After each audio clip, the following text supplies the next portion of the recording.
right, I'm back after summer break and I have to clean up this room. Right now I have a bunch of furniture that's in the center of the room and I need to get that off the carpet.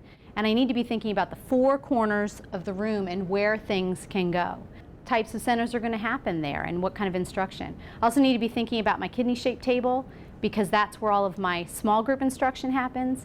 And really that's central to our classroom and the instruction that I do throughout the day.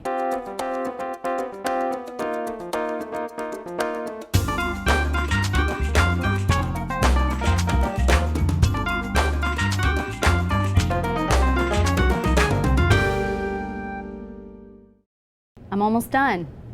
Had to place this kidney-shaped table in the best location for me and for the children. I had to put it in this corner because I liked the way that I could see the entire room. I'm able to work with individuals or a small group and still see the rest of the class. I also can see all of the different centers that I have around the room, the math center and my reading library corner and my computers. So the placement of this table was really important.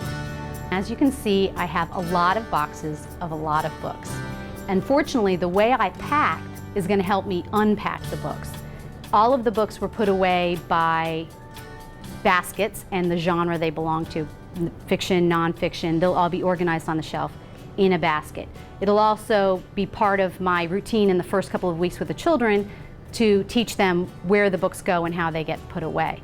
This is also our morning meeting space, so we use this for large group lessons as well as our meeting time. So we use the blackboard, and fortunately this blackboard is magnetic, and we have our calendar, and I'll have the daily schedule and our morning message up. And the reason I didn't put another bookshelf, I actually need one for the library, but I didn't put it here because I wanted the children to be able to come up and touch the calendar, touch the schedule, and that would have kind of impeded their progress up there. I also do a lot of reading with the children, whether it's a read aloud or shared reading, interactive reading, and the smartboard is great for that as well. Smartboard's great for everything.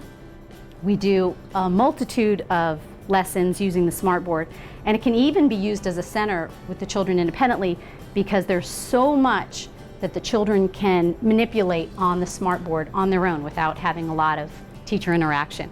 I also have my easel back here so that when I want to pull a big book out and do shared reading, I can do that with them as well.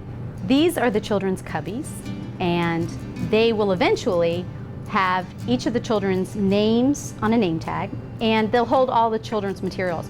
Their writing folders, their poetry folders, all of those things, and especially a little book baggie that contains all of their Just Right books. So they have a spot where they can go to automatically to find the books that are just right for their level.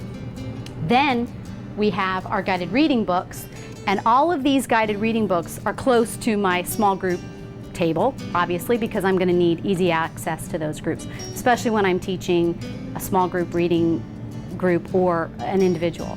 So these guided reading books are really important to those lessons because I can pull a book right when I need to and work with that group. I also have the ABC Center down below, and that center has a lot of different literacy activities that the children can be working on. And I decided to put it close to my small group table again because it gives me easy access to pull a group, pull a game, or pull an activity, or just on the spur of the moment think of something that might go perfectly with what they've just learned. And they can either do it with me at the table or they can go off somewhere else in the classroom and work on it.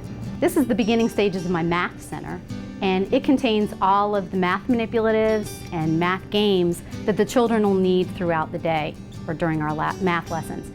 It's easily accessible to the children. They can easily see what's in the containers and they're labeled, and they can easily get them and either play with them here on the floor or go back to an area to work with a buddy or by themselves.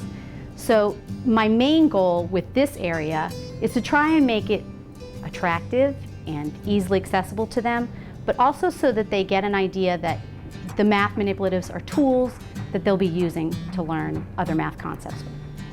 This is the house corner, and it's also a multifunctional space because I have it kind of in here in the corner and it's kind of tight, But this puppet theater can move out so that the children who want to use the puppets can do that and be away from the house corner. But it's still here to kind of act as a blocker from the children seeing it all throughout the day and when they first come into the room. Because there are children who, this will be their main goal in school, is to come and pretend at the house corner. So I've blocked it in so that its own little world here, but it can also be spread out if need be later in the day. We're here at the computer station, and I still have to finish setting up my Waterford computers, but all along this countertop, I'll have some laptops. I'll have probably 4 laptops. My team decided to break up our mobile lab that was on a cart, and we thought it'd be more useful for us to have the laptops in the classroom so that the children could be using them all day long for a variety of purposes. This way, there can be 4 children on the computers while other activities are going on throughout the classroom. It's pretty much it, and I still have some stuff to do, but maybe next time you come back, you can see us all in action, me and the kids. 22 children will take ownership of this classroom in the next few days. Over time, students will decorate their room by contributing to word walls, social study projects, and math equations. Just know that the room can work with you to create a really wonderful learning environment. It can also work against you. It's a constant work in progress of setting up your room and seeing what works for your children. So you need to take that into account and just be flexible. Take a guess.